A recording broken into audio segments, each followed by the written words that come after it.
ડેડિયાપાડાના ધારાસભ્ય અને આમ આદમી પાર્ટીના હવે સૌથી મોટા નેતા બનીને ઉપસી રહેલા એવા ધારાસભ્ય ચેતર વસાવાએ નરેન્દ્ર મોદી સામે બાથ ભીડી હતી.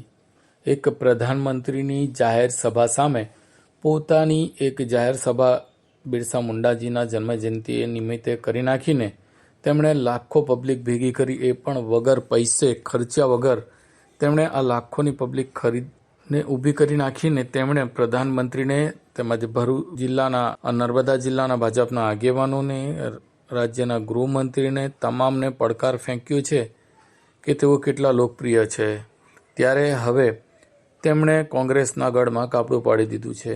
હા, ચેતર વસાવાએ વલસાડ જિલ્લાના ધરમપુર ખાતે યોજાયેલી ગુજરાત જોડો જનસભામાં તેમણે 400થી વધુ લોકોને જોડાઈ દીધા હતા. વલસાડની ધરમપુર વિધાનસભામાં પૂર્વ ધારાસભ્ય એવા કોંગ્રેસના આગેવાન ઈશ્વર પટેલ તેમના 400 સમર્થકો સાથે આમ આદમી પાર્ટીમાં જોડાયા હતા. કોંગ્રેસમાંથી ઘણા સદસ્યો આજે આમ આદમી પાર્ટીમાં વલસાડ ખાતે જોડાયા હતા. ત્યારે આવનારી તાલુકા પંચાયત, જિલ્લા પંચાયત અને નગરપાલિકાની જે ચૂંટણીઓ છે તેમાં હવે આમ આદમી પાર્ટી પોતાના તમામ ઉમેદવારો તમામ બેઠક ઉપર લડવા માટે દાવો કરી રહી છે અને આગામી દિવસોમાં પાર્ટી સ્થાનિક સ્વરાજ્યની ચૂંટણીમાં રાષ્ટ્રીય લેવલથી લઈ કોંગ્રેસ અને આમ આદમી પાર્ટીનું ગઠબંધન નથી તેવી જાહેરાત થઈ ગયા બાદ હવે તમામ બેઠકો પર સ્વતંત્ર રીતે લડવા જઈ રહી છે. ત્યારે આમ આદમી પાર્ટીમાં જોડાયેલા આ ઈશ્વરભાઈ પટેલ સહિતના આગેવાનોને પગલે કદાચ આગામી દિવસોમાં ભરૂચ જિલ્લામાં પણ ગાબડું પડે તો નવાય નહીં, કેમ કે આગામી દિવસોમાં ચેતર વસાવા ભરૂચ જિલ્લામાં મોટું ગાબડું પાડવા જઈ રહ્યા છે તેવું બિનસત્તાવાર રીતે જાણવા મળ્યું છે. ભરૂચ જિલ્લાના કોંગ્રેસ અને ભારતીય જનતા પાર્ટીમાં આગામી દિવસોમાં સ્થાનિક સ્વરાજ્યની ચૂંટણી પહેલા ચેતર વસાવા અને આમ આદમી પાર્ટી મોટો ધડાકો કરવા જઈ રહી છે.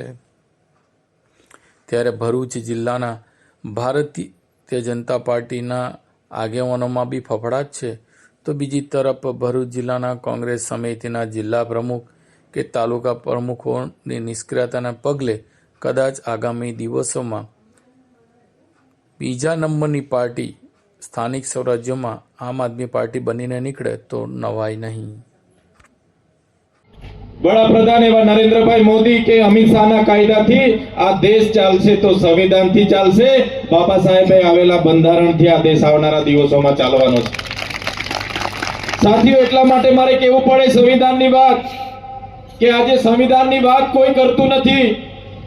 આજે આપણે જ્યારે શિક્ષણની વાત કરીએ, શિક્ષણની માંગ કરીએ, તો આપણને મસ્જિદ મંદિરની વાતો કરવામાં આવે. આપણે રોજગારીની માંગ કરીએ, આપણને હિન્દુ મુસ્લિમની વાત કરવામાં આવે. આપણે આરોગ્યની વાત કરીએ, આપણને ભારત પાકિસ્તાનની વાત કરવામાં આવે. આપણે વિકાસની વાત કરીએ ત્યારે આપણને આત્મનિર્ભર બનોની વાત કરવામાં આવે, સ્વદેશી અપનાવવાની વાત કરવામાં આવે. આપણને કહે છે કે ભાઈ આત્મનિર્ભર બનો, ત્યારે અમારો ખેડૂત, અમારો આદિવાસી સમાજ, દલિત સમાજ, રાજપૂત સમાજ, અમારો ઓબીસી સમાજ હોય, માઇનોરિટી સમાજ હોય, બધા આદિકાલથી આત્મનિર્ભર છે. અને આ જ સરકારોએ આપણને આત્મનિર્ભર બનાવવાની વાત કરે છે, પણ આ સરકારોએ આપણી મજબૂરી એવી પેદા કરી છે કે આપણે બીજા પર નિર્ભર રહેવું પડે છે.